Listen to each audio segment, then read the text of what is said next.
प्यारे बच्चों, आपका स्वागत है हमारे चैनल में। आज हम आपको क्लास 12 इतिहास का फर्स्ट भाग पढ़ाएंगे। फर्स्ट भाग का फर्स्ट लेसन, ईंटें, मनके और अस्थियां, हड़प्पा सभ्यता। तो बच्चों, हड़प्पा अथवा सिंधु घाटी सभ्यता की सबसे विशिष्ट पुरावस्तु है शेरखड़ी नामक पत्थर और उनसे बनाई गई मुहरें और जानवर के चित्र। एक ऐसी लिपि के चिन्ह भी दिखाई दिए गए हैं जिन्हें अभी तक पढ़ा भी नहीं जा सकता है। फिर भी हम इस क्षेत्र में उस समय बसे लोगों के जीवन के विषय में और उनके बनाए गए वस्तुओं जैसे कि आवास, मृद भांडों, आभूषण, औजार, मोहर, इन सब के बारे में जानकारी प्राप्त करते हैं। हम देखते हैं कि हड़प्पा सभ्यता के विषय में क्या क्या जानकारियाँ मिल सकती हैं। आगे हम देखते हैं इसमें कौन कौन सी जानकारियाँ हैं। पहली है निर्वाह के तरीके। इनके निर्वाह के तरीके कैसे थे? हड़प्पा संस्कृति में कुछ ऐसे स्थान पर पनपी जहाँ पहले आरंभिक सभ्यता संस्कृतियाँ अस्तित्व में थी। इन संस्कृतियों में कई तत्व जिनमें निर्वाह के तरीके शामिल हैं। सामान्यतः हड़प्पा सभ्यता के निवासी कई प्रकार के पेड़ पौधों से प्राप्त उत्पाद और जानवरों, जिनमें मछली भी शामिल थी, अपना भोजन करते थे। जले अनाज के दानों तथा बीजों की खोज से उनके आहार का पता चलता है। इसका अध्ययन पूरा वनस्पति के द्वारा किया जाता है। प्राचीन वनस्पति के अध्ययन के विशेषज्ञ होते हैं। हड़प्पा स्थलों से मिले अनाज के दानों में गेहूं, जौ, दाल, सफ़ेद चना और तिल था। बाजरे के दाने गुजरात के स्थलों से प्राप्त हुए थे और चावल के दाने अपेक्षाकृत कम पाए गए थे। हड़प्पा स्थलों में मिली जानवरों की हड्डियां जैसे कि भेड़, बकरी, भैंस, सुअर, ये सब शामिल थी। और पूरा प्राणी वैज्ञानिकों द्वारा या जीव पुरातत्वविदों के द्वारा अध्ययन से यह मिलता है कि सभी जानवर पालतू थे। जंगली प्रजातियां जैसे सुअर, हिरन, घड़ियाल की हड्डियां भी मिली थी। हम यह नहीं जान पाए कि ये हड़प्पा निवासी समय यूँ जानवरों का शिकार करते थे या आखेटक या समुदाय से इनका मांस प्राप्त करते थे। मछली तथा पक्षियों की हड्डियां भी मिली थी। तो कृषि प्रौद्योगिकी में क्या आता है? कृषि प्रौद्योगिकी में आता है किस तरह की कृषि की जाती थी, किस तरह के अनाज उगाए जाते थे और मिट्टी कैसी थी। इसके अध्ययन हम कृषि प्रौद्योगिकी में करते हैं। तो अनाज के दानों से कृषि के संकेत मिलते हैं। वास्तविक कृषि विधियों के विषय से स्पष्ट जानकारी मिलना कठिन है। जुटे हुए खेतों में बीज का छिड़काव किया जाता था। मोहरों पर किए गए रेखांकन से पता चलता है कि वृक्षक के विषय में जानकारी थी। इस आधार पर पुरातत्वविद खेत जोतने के लिए बैलों का प्रयोग करते थे और पता चलता है कि बैलों से ही खेती करते थे। और चोलिस्तान के कई स्थानों बनावली जैसे कि हरियाणा से मिट्टी से बने हल के प्रतिरूप मिलते हैं। इसके अतिरिक्त मिट्टी के बने हल से ही अपना खेती करते थे। कालीबंगन स्थान है राजस्थान में नामक स्थान पर जूते हुए खेत का साक्ष्य मिला है जो आरंभिक हड़प्पा स्तरों से संबंधित है। खेत में हल रेखाओं के दो समूह एक दूसरे को समकोण पर काटते हुए विद्यमान हैं। फसलों की कटाई के लिए प्रयुक्त औजारों को पहचानने का प्रयास भी किया करते थे। जैसे कि लोग लकड़ी के हत्थों में बिठाए गए पत्थरों के फलकों का प्रयोग करते थे। वे धातु के औजारों का प्रयोग करते थे।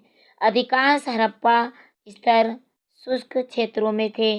संभवतः कृषि के लिए सिंचाई की आवश्यकता पड़ती थी। अफगानिस्तान में सोतुगई नामक हड़प्पा स्थल से नहरों के कुछ अवशेष मिले हैं, परंतु पंजाब और सिंध में नहीं मिले हैं। तो ऐसा लगता है कि पहले नहरों से गाद से भर गई थी। ऐसा भी हो सकता है कि कुओं से प्राप्त पानी से सिंचाई की जाती हो। तो ये था कृषि के बारे में। अब पढ़ते हैं मोहनजोदड़ो। मोहनजोदड़ो क्या है बच्चों? एक नियोजित शहरी केंद्र था मोहनजोदड़ो। हड़प्पा सभ्यता का सबसे अनूठा पहलू शहरी केंद्रों का विकास था। शहरी केंद्रों का विकास एक ही केंद्र मोहनजोदड़ो को और सूक्ष्मता में देखते हैं। जैसे कि सबसे पहले खोजा गया स्थल क्या था? हड़प्पा था।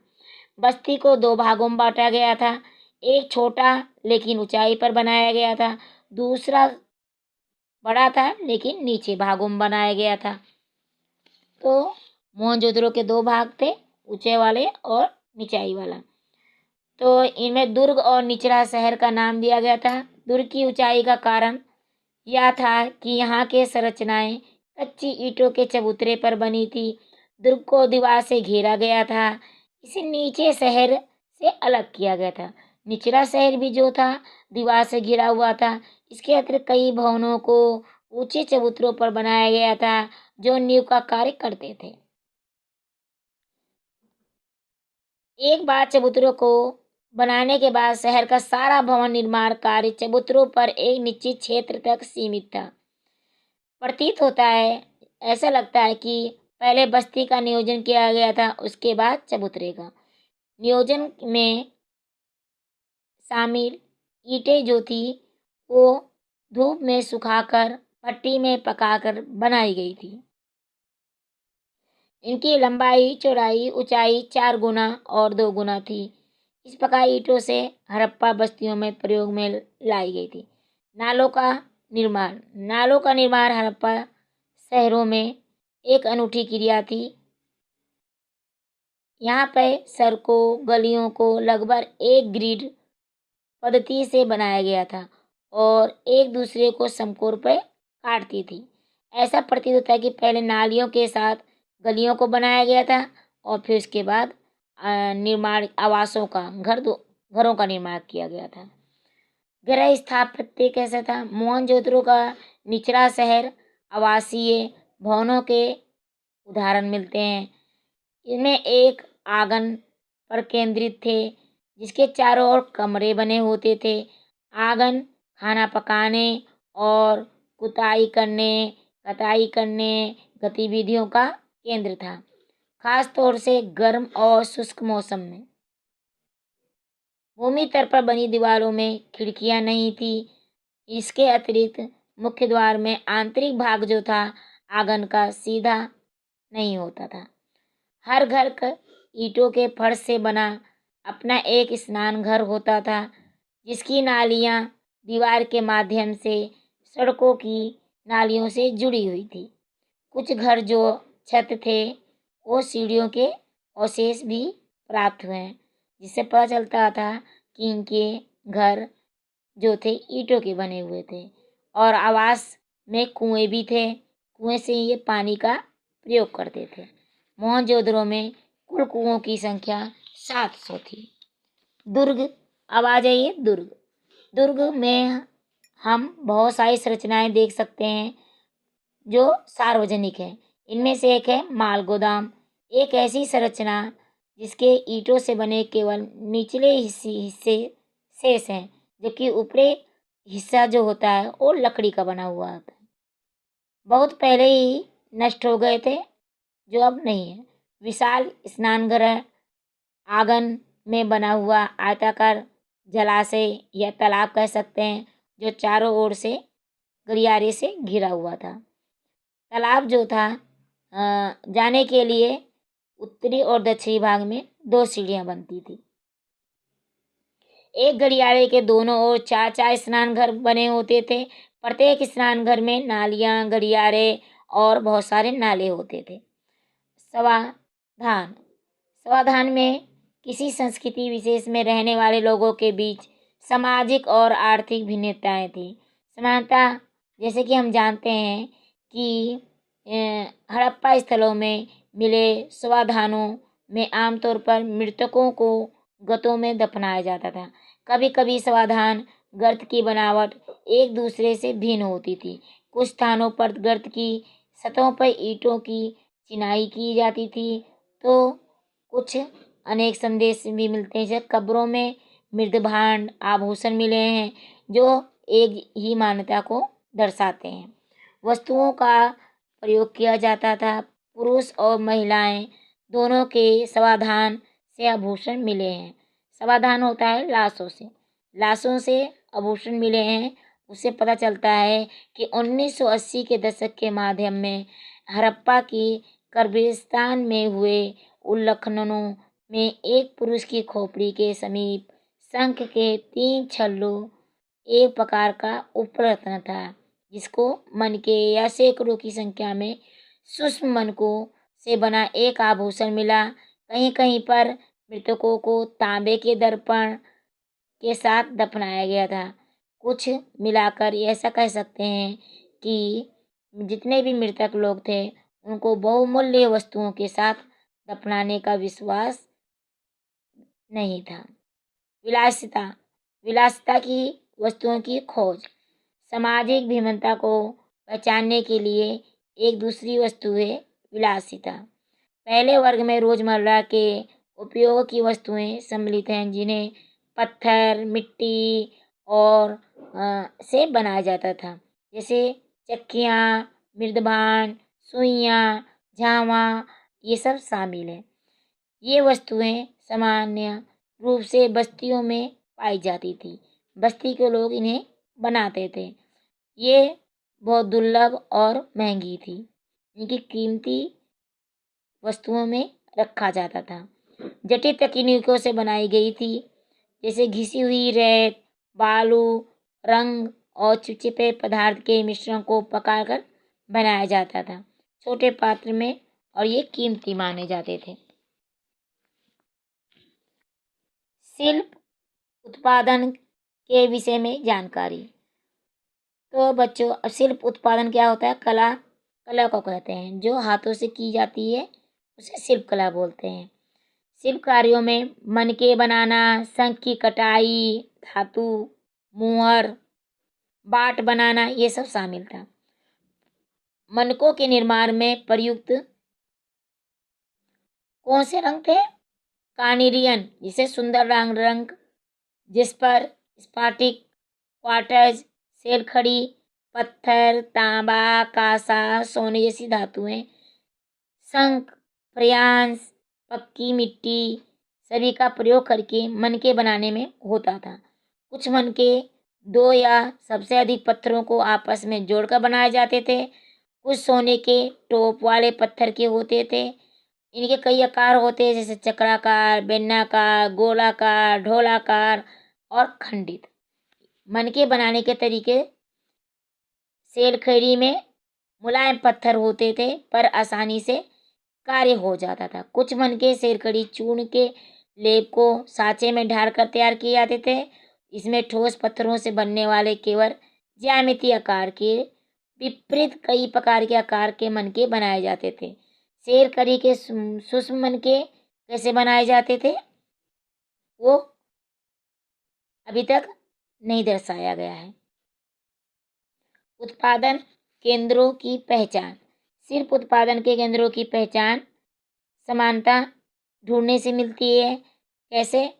पिंड, पूरे शंख, तांबा, अयस्क, कच्चा माल, औजार, अपूर्ण वस्तुएं, ये सब शामिल थी। कूड़ा करकट, यहाँ तक कि कूड़ा करकट शिल्पकारी के सबसे अच्छे संकेत के उदाहरण हैं।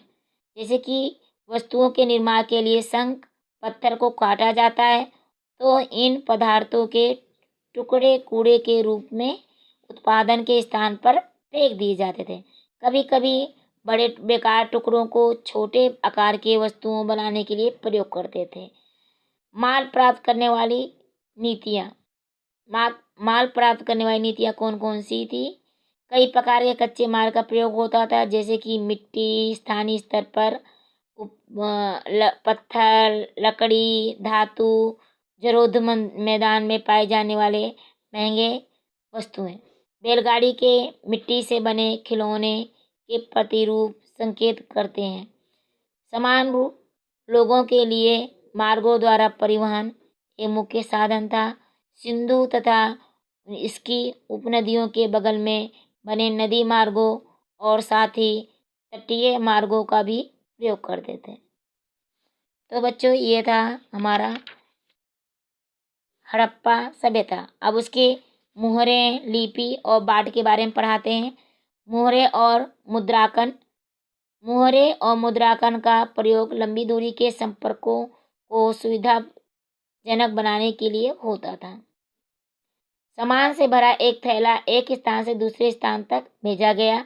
उसका मुख रस्सी से बांधा गया था और गांठ पर थोड़ी गीली मिट्टी जमा कर एक से अधिक मोहरों से दबाया गया था, जिससे मिट्टी का मोहरों की छाप बन जाए। इस थैले के अपने गंतव्य स्थान पर पहुंचाने का मुद्रांकन होता था। इसका अर्थ है कि थैले के साथ किसी प्रकार की छेड़छाड़ नहीं की गई। मुद्रांकन से प्रेषक की पहचान का भी पता चलता था। प्रेषक एक स्थान से दूसरे स्थान तक मोहरों को ले जाता था। प्रेषक होता है सामान ले जाने वाला। एक रहस्यमय लिपि के बारे में हड़प्पा सभ्यता में पता चलता है कि मालिक के नाम पदवी को दर्शाता है। विद्वानों ने यह सुझाव भी दिया है कि इन पर बना चित्र आमतौर पर एक जानवर, अनपढ़ लोगों को सांकेतिक रूप से इसका अर्थ बताता है। अधिकांश अभिलेख संक्षिप्त हैं।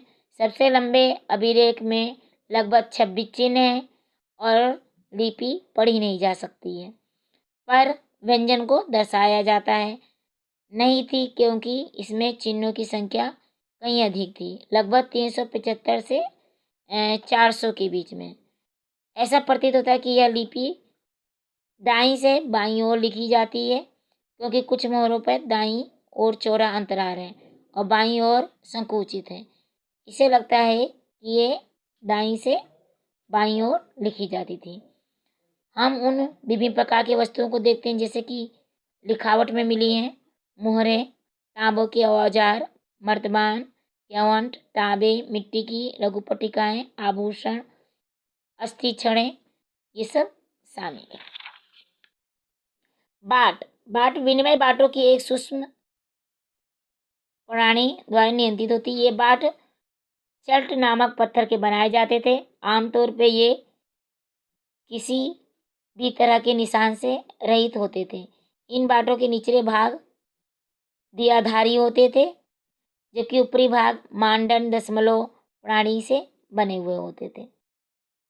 प्रसाद और शासक, सत्ता के केंद्र और सत्ताधारी लोगों के पुरातत्व विवरण से पता चलता है कि मोहनजोदड़ो में मिले एक विशाल भवन को एक प्रकार प्रसाद की संज्ञा दी, परंतु इसमें संबंध कोई भव्य वस्तुएं नहीं मिली थी। एक पत्थर की मूर्ति को पुरोहित राजा माना गया। यह नाम आज भी परिचित है, इसलिए मेसोपोटामिया के इतिहास वहाँ के पुरोहित राजाओं से परिचित है और यही समानताएं भी मिली हैं। लेकिन जो हड़प्पा सभ्यता थी वो थोड़ी सी अलग थी। सभ्यता का अंत 1800 ईसा पूर्व तक चुरिस्तान जैसे क्षेत्रों में अधिकांश विकसित हड़प्पा क्षेत्रों को त्याग दिया गया था। इसके बाद गुजरात, हरियाणा, पश्चिमी उत्तर प्रदेश की नई बस्तियां आबादी बढ़ने लगी थी। इस प्रकार सभ्यता का अंत हुआ था।